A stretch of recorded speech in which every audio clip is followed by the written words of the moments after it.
In this video, we're going to cover the slope-intercept form of a line in linear equations.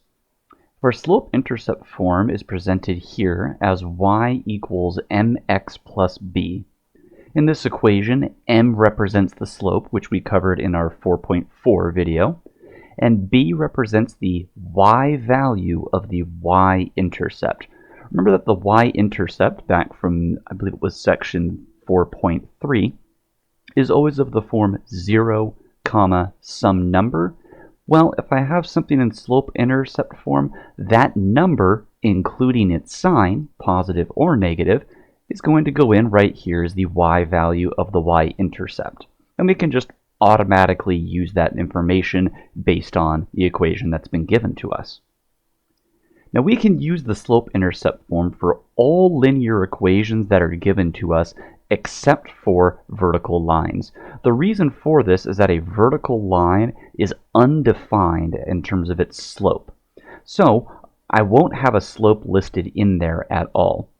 Going a step further with this, a vertical line doesn't even have an equation that's similar to what we have here. It doesn't have y equals anywhere in it. Vertical lines are of the equation, I'll make a quick note of this here, write this in, vertical lines are of the form x equals a number, so can't even use any of this stuff over here because not even in a similar format. They both have an x, but that's about as far as it goes with similarities between these things. So if we are trying to create and write something into the slope-intercept form, we need the slope between 2 points, or the slope to be given to us, and we need the y-intercept as well. And again, we are only using the y value of the y-intercept, positive or negative. I'm just plugging that in here, and that will allow us to create a linear equation that is in this form. And one of the primary advantages of the slope-intercept form with linear equations is how easy it allows us to go through and graph these equations on a set of axes.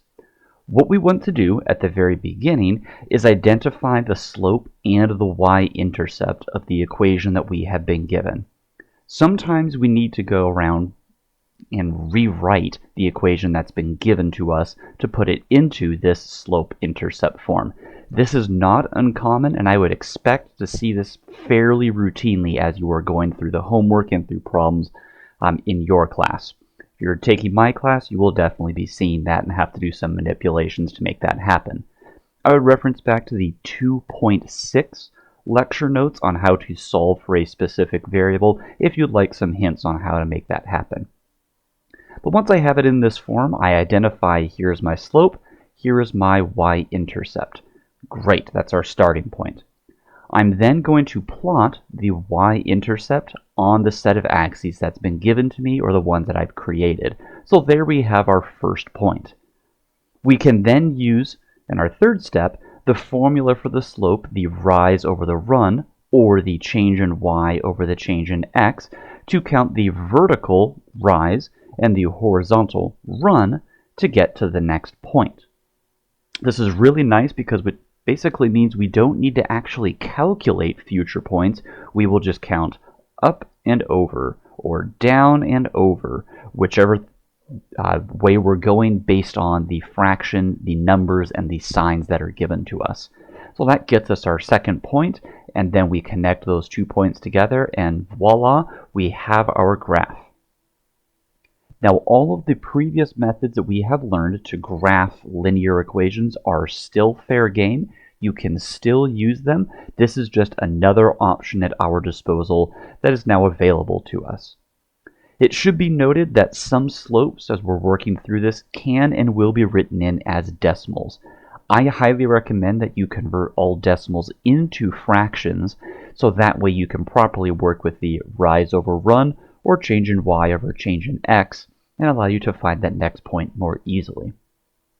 So with that, let's take a look at 2 examples here, and let's go ahead and plot these things using this new process that we just went through. In our first example, we've been given the equation y equals 3x plus 2, and we are told to graph this thing. So we have our set of axes, and labeled and set up and ready to go for us right down here. Now our first step in our process says to identify the slope and the y-intercept. So I'm going to make a note of those just nearby. So I have my slope and I have my y-intercept ready to go here, 0, comma something. I'm looking to the equation. Remember that the number directly in front of the x, its coefficient, the thing that is multiplying with it, this 3 is going to be the slope, so I can make a note of that right up here. And then the y value of the y-intercept is going to be this number and its sign. So I'm going to have a y-intercept of 0, 2. I can write that in there. Now step 2 is telling us that we need to plot the y-intercept on a set of axes that we have right down here. I'm going to go ahead and plot this in red, see if that'll stand out a little bit differently compared to previous videos. Maybe it'll be a bit better. So 0, 2, that's going to be from the origin, 0, and then up by 2. So I'm going to end up plotting this right here. Now, step 3, this is the one that really makes these things a lot easier or a lot harder. If we have this written down, we have this understood for ourselves with our slope and our understanding with this. If I rewrite my slope 3 to be a fraction, for instance 3 over 1, I can now use the rise over the run to tell me how far up or down, left or right I need to go to get to my next point. So with this, I can count from here in the positive direction going up by 3, so 1, 2, 3, and then the positive run direction by 1, so counting over by 1. That tells me that my next point is going to be right here at 1, 5. Some people like to do this where they are actually putting little tick marks or something, counting up by 3 and counting over by 5. You're welcome to do that if you'd like to, though I think we want to graduate from using that in a fair amount of time, but starting off, absolutely use that if you'd like. We can also go in the opposite direction. Reason for that is my slope is a positive 3. What would happen though if I had a negative 3 over negative 1? Well, a negative divided by a negative would also give me a positive 3 here. So that tells me that I can go in the opposite direction to find a point as well. So looking at our starting point here, if I were to count down by 3, 1, 2, 3, and then in the negative direction horizontally by 1, I would end up with a point right here. And what I'm talking about is if I were to rewrite this slope one more time as negative 3 over negative 1, I have 3 equal statements here. Negative and a negative make a positive, 3 over 1 makes 3, negative 3 over negative 1 makes 3 as well. So 3 ways of writing this out if you want to go from the center going right or the center going left. Either one works. I just wanted to show that you do have some options here. So now that I have my 2 points, and I technically have 3, I should be saying, I can go ahead and try and connect these things together. Let's see how close I can get it this time around. That looks pretty good. Let's go ahead and connect these. Oops. I'm still using black. We don't want that. We want red. There we go. Connect these together, and there we have our graph. So that's how we can go through and graph y equals 3x plus 2. For example 2, we've been given the equation y equals negative 2/3 x plus 3. Like our first example, let's go ahead and list out the slope. That's going to be negative 2/3. And we can list out the y-intercept as well. And that's going to be 0, 3. Now, interestingly, with this negative sign here in our for our slope, we have 2 ways we can deal with this negative sign. It does not matter which of these you would like to use in the problem. You just need to pick one and commit to it. This negative sign can either be placed in effect the numerator or affect the denominator. So you can write it out as negative 2 over a positive 3 or 2 over negative 3. It does not matter which of these two final forms you would like to use, but if you were going to use the slope to determine the second point after the y-intercept, like we're going to do, you need to use one of these two forms. This negative sign cannot be in the numerator and also in the denominator. That would make this fraction positive and be a completely different slope altogether. So, going through our process like we did with the first one, we have our y-intercept, we have our slope. Let's go ahead and graph this y-intercept. Using red here, I'm going to 0, 3. It's going to put me right up here. And now, let's say I'm moving in the positive x position. I want to go from left to right. Okay, I'm going to choose with a positive x value here. So what is my rise? I'm going to go down by 2. So I'm going to count down 2. Puts me here. And then I'm going to go in the positive direction by 3. So I'm counting it over. That puts me right here at this point. So there we have our second point. We could graph this and be done. But let's say you wanted to go in the opposite direction. Just for the sake of seeing that we can do that, I would instead go up by 2. So I'm going to count up 2 here. And then I would go 3 in the negative direction for my run horizontally. I'm counting over -3, and I would end up right here. So I have 3 points graphed here, but what's really nice about this compared to our previous methods is we're doing this and finding 3 points, and no pun intended here, in a fraction of the time compared to the other methods that we have. Making a table of points, plugging things in, calculating that out. This is significantly faster and going to save us much more time when we are graphing these things on our sets of axes. The second part of this video covers interpreting slopes, points, and other information that are presented within the equation or the problem that we are working with. My main recommendation with this is that we identify the input and output values and their units. The units is the really important part with this because that will allow us to determine and more accurately identify what number represents what thing. If I have the number 10, does that represent dollars? Does that represent the number of chairs in a room? Does that represent the number of people in a building? Does that represent the number of walruses in an exhibit at a zoo? We don't know. So we want to take a look at what units correspond with those because that is going to give us some hints as to how we can interpret these things. I would then say once we have those units, we're going to relate those to the points and the slope equation, the change in y over the change in x, or the change in output values over the change in input values, to help us interpret what they mean in the context of a given scenario. Now, as we have with our example here, and we'll dive into this in a bit more detail, notice how we have this equation with c and m as our variables. We don't have x and y like we have at the very start here with our slope-intercept form in its general state. Well, just because I'm not using x and y doesn't mean that I'm not still going to have input and output values. Instead of the change in x, it would be perhaps the change in m. Instead of the change in y, I would have the change in c. You might also be noticing that, well, hold on, this equation uses m for slope, and then this equation uses m to be, wait, miles driven. That can get a little confusing. Yes, it absolutely can. This is why, when we go through this problem, which we're going to do here shortly, we want to make it crystal clear to ourselves what each variable represents and what units go along with it, so it can help us in interpreting things like the slope and other points in the problem. So let's go ahead and jump on over to this thing in a bit more detail and show how we can write that out and organize it for ourselves to make these hopefully a little bit easier to interpret and solve the problems on the homework.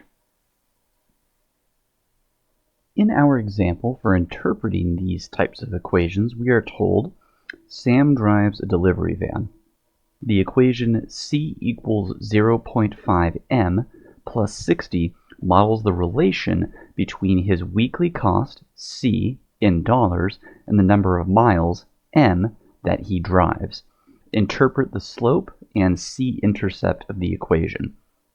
All right, so this first part with interpreting these things, we want to write out or have noted somewhere what do each of our variables represent, which one is the input value, which one is the output value. Now if we think back to our general form of the slope-intercept form, it was y equals mx plus b. Now it turns out in this problem, m represents a variable, and in our general form, m represents the slope. This is something that can give people some headache, but look specifically at where these variables align from the general equation to the specific one that we are working with in the problem. In this problem, the 0.5 represents the slope, and instead of this being x as the variable, they're just using m to represent miles. So m kind of looks like it can be thrown around at random. It can't. Right, I guess it kind of can, but again, in the context of a problem, it will need to, and it does, give you hints to know what each of these things actually means and represents. Now, our strategy to reduce any kind of mix-ups between variables and things is going to have us writing out and making some notes down here for ourselves of each of the variables and what they represent. So I'm going to make a bullet point here. We have our two variables, c and m. So in this case, m is going to be an input value. So I'm just going to make a quick note that this is an input value. What does the m represent? Well, we are told the number of miles, m, that he drives. So we can put in number of miles driven nearby. So number of miles, make it better, m, there we go. Number of miles driven. Doesn't need to be a full sentence, but we're just making a quick bullet point for ourselves. So we have our variable m written out. What about c? What does c represent? Relationship between the cost in dollars. Okay, well, c is an output value, and it's going to represent cost. So I'll put a little note there, and it's cost, and maybe a final note in dollars. Okay, so now we know what each of our variables is, our input and our output, and what they are. So how can we go about interpreting the slope for this thing? Well, we have a couple routes that we can take with this. I always think it's useful with the slope to think back to our general equation for that thing, especially the change in y over the change in x, or the change in output value over the change in input value. Now, when we are asked to interpret something, we are never actually calculating anything. We are just saying, in the context of this problem, this number represents blah, blah, blah, blah, whatever that might be. So for this problem, we are not actually calculating the slope. The slope has been given to me. It's 0.5. So what does that 0.5 represent? Well, I'm going to type this one out because I think it's a bit easier to see it typed out versus writing on here. And I think that's going to also be a bit easier to see versus me writing it all out. Be a bit faster too. So what does A represent? Well, A would be the change in Y, or the change in output, over the change in input. Okay, well in the context of this problem, it would be the change in cost in dollars over the change in miles driven. So we'll have that in here. So the change in cost in dollars over the change in miles driven. And at the very least, that gives us a very foundational way of thinking on this, and there we would have a potential answer. I'm going to try and make this a little bit bigger. There we go. And I'll extend this text box out a little bit. There we go. So this is one way, a very generalized kind of, not as natural way to think and describe this thing, but it is something that we can use as a launching point. So the change in cost over the change in miles driven. We could also think of this as instead, maybe it's the cost per mile driven. If we reduce that fraction down, maybe that's just going to give us the cost there, or the rate of increase in cost per mile driven. So we have three really solid ways that this thing can be interpreted, and if you are watching this video and you are in my class, all three of these would be perfectly reasonable. It's stating that the output value is changing based on the input value, and it states what each of those are in all three of these potential answers. So for our slope, we're perfectly happy with that being our answer there. Let's just make a note of that. So here's our slope for an answer. Now the next part with this is we're asked about is the c-intercept. Oops, there we go. Now the c-intercept, remember, is that going to correspond with being a horizontal intercept or a vertical intercept? So c being an output value would be the same as saying a y-intercept. So a c-intercept is going to be of the form 0, I'll put this off to the side here. Our c-intercept is going to be 0, comma, and then this 60 in here. So a couple ways we can think on the c-intercept. What does the number 0 represent in this problem? Well, that's our input value. And what is the input value? That's the number of miles driven. So at 0 miles, at 0 miles driven, the cost is $60. We can just write that out there. There we go. So we can think of it as just relating the number back to the unit that we have written out, or the information given to us in the problem. A couple of other ways you could write this out, which are the exact same, is the starting cost of each drive. Or you could call it, the c-intercept is Sam's initial cost for a delivery.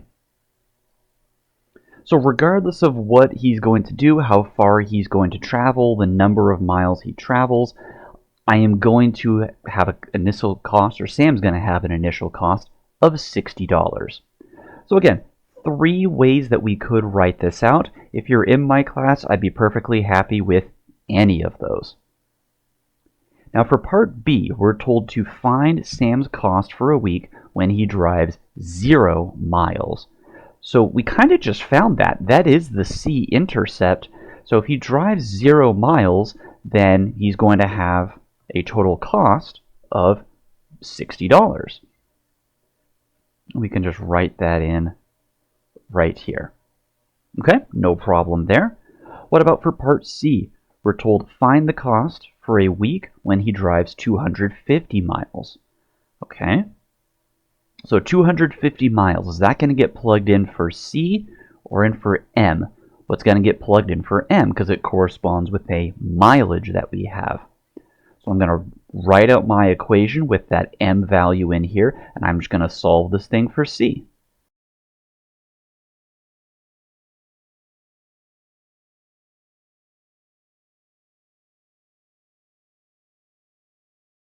So I would get that the cost to drive 250 miles is going to be $180. Now the last part I want to note with this, I mentioned at the very beginning with this particular part that if we are asked to interpret, we are not doing any calculations in our process. We notice in part B and C, and you might be saying, well, hold on, I did some calculations here with this. Yes, we did, because in the phrasing of the problems, we're told in A, interpret the slope and c-intercept. In B, we're told to find the cost, or find Sam's cost, find the cost in part C. So in B and C, we can actually go through and calculate a final answer, versus part A, where we are told to interpret, which is not actually solving for anything mathematically. We're just writing out a short sentence or quick phrase answer that we have there. The last part that we want to cover in this video has to do with parallel and perpendicular lines and the relationship between them as it relates to linear equations. So we want to start off with some main definitions between what it means for lines to be parallel and perpendicular on a more specific and mathematical level. So what it means for two lines to be parallel is that they have the exact same slope as one another. If I know the slope of the first equation, the slope of the second one is the exact same thing.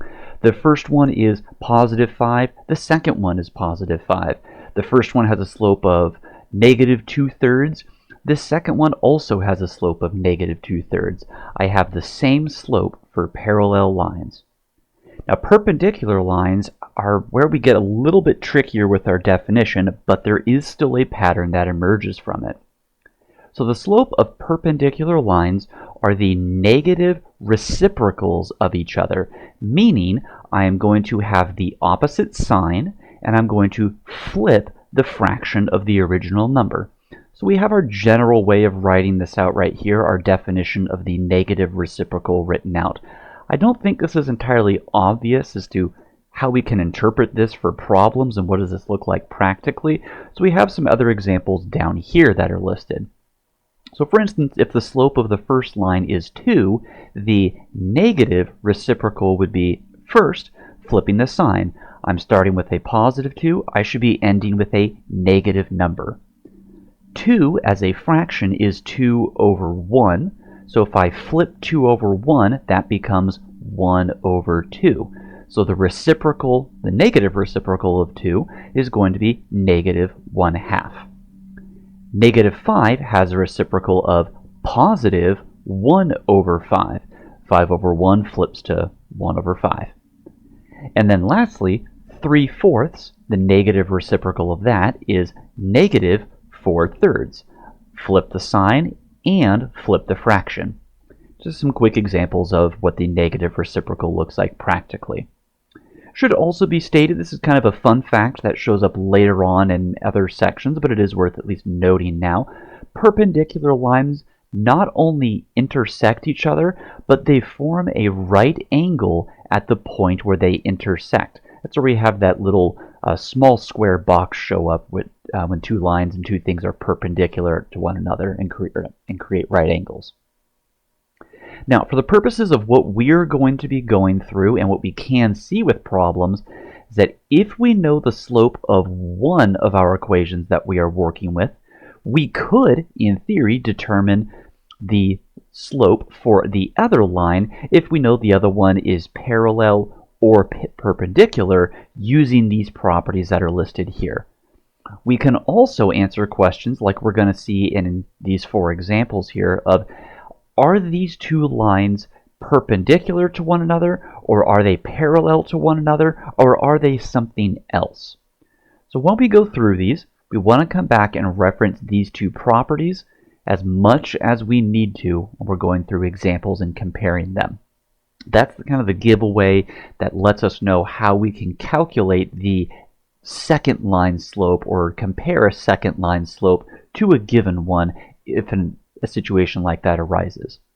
So let's take a look at these 4 examples and answer those individually using our properties that we have written down right here.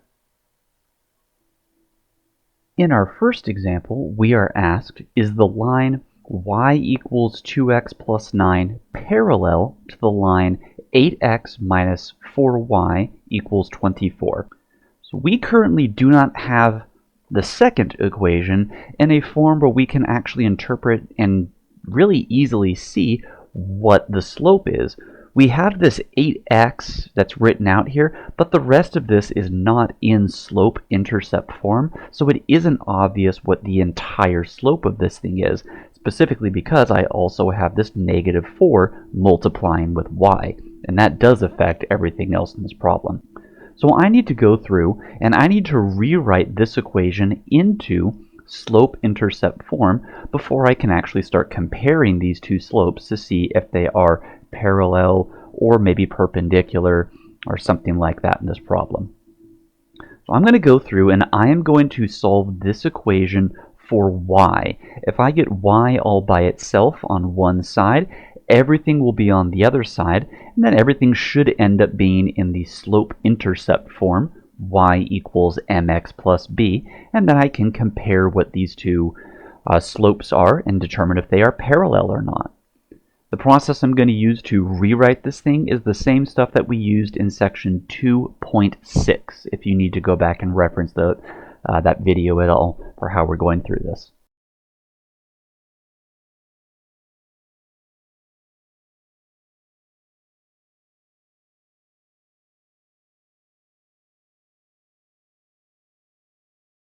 And now I have this second equation rewritten into the form y equals 2x minus 6.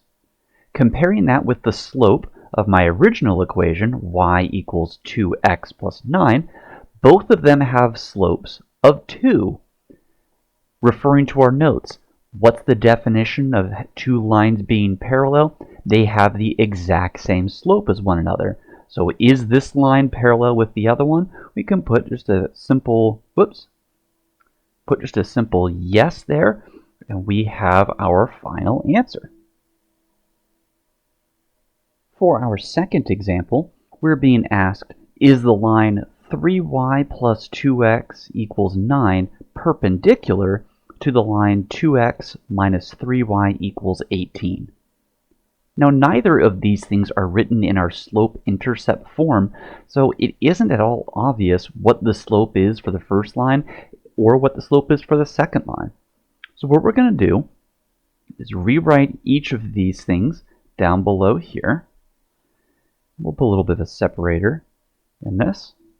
And we're going to rewrite each one of these into slope-intercept form, where it's a bit easier to see what the slope is of each of them, and then we'll determine if these two slopes are as such, so they are perpendicular or not.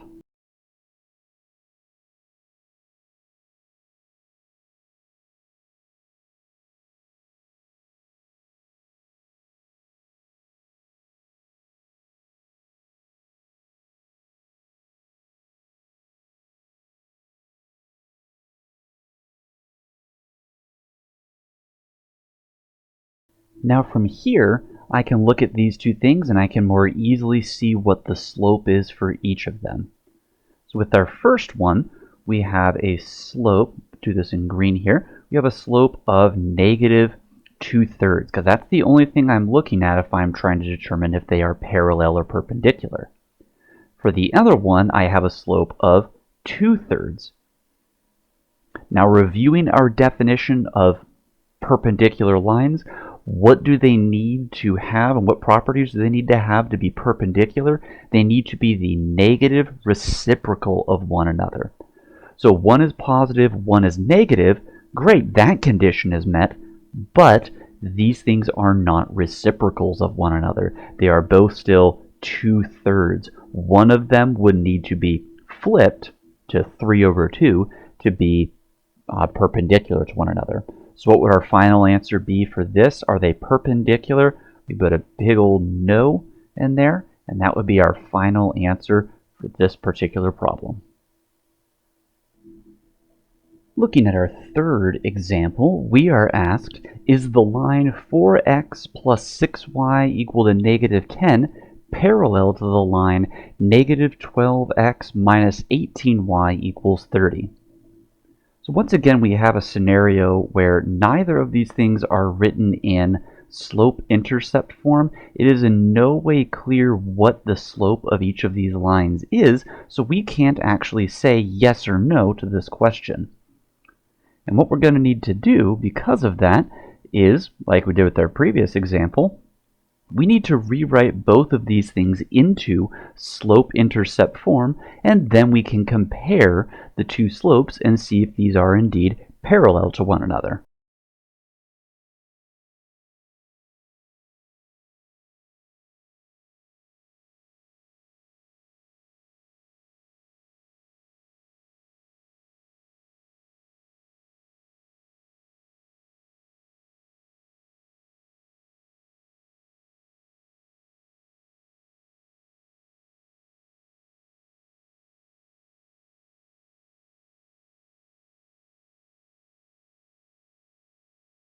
Now that I have both of these things in this slope-intercept form, I can see that they both actually have the exact same slope, which is this negative 2/3 sitting in front of the x here. So are these two things parallel to one another? We can answer this with a very emphatic and very nice yes. We are good to go for example 3. And looking at our fourth and final example, we are asked, is the line y equals 3/4 x minus 10 perpendicular to the line 8y plus 6x equals 72? The first equation is in slope-intercept form, and we can see that we have a slope of 3/4 here at the beginning. I don't know the slope of my second line, so I'm going to rewrite it right down below here and get this into slope-intercept form so I can compare these two slopes and see what these things are and how they stack up to one another.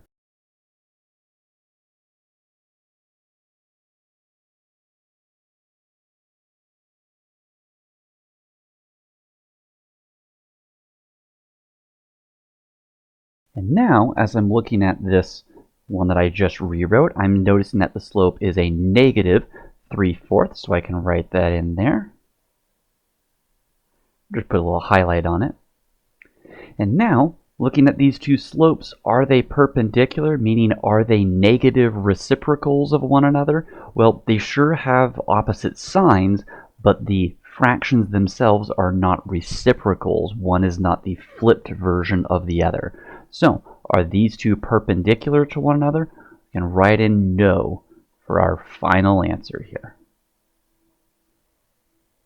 Wrapping everything up here, we got a quick summary of the stuff that we covered for today. We introduced the slope-intercept form and what that represents, each of the variables within here, specifically m being the slope, b being the y value of the y-intercept. We also went through our process for graphing linear equations using slope-intercept form and how this is just another option in our process to go through and graph these things. We mentioned previous ones in past sections and past videos. You can use those, or you can use this new one that we have right here. And we had our two examples that went along with that. We also went through how to interpret slopes and rates and points and things like that, really emphasizing that we're looking for input and output values along with the units that correspond with those. And we had our example where we labeled C being an input or an output value, M being an input or an output value, and the units that went along with those. Last but not least, we then worked with parallel and perpendicular lines. What were our definitions between those two things? How do we know if two lines are parallel or perpendicular? And that comes down to comparing the two slopes of the lines. If the slopes are the same, then we have two parallel lines. If the slopes are negative reciprocals of one another, then we have perpendicular lines. And if the slopes are neither the same, nor are they negative reciprocals, they're just something else. They're just lines doing their thing on a graph. And then we had 4 examples that went through and showed some ways that we could rewrite these problems out and rewrite the equations to compare the graphs and compare the, well, not really graphs, to compare the slopes between these things and see if they are indeed parallel or perpendicular to one another. And that's everything for the 4.5 material.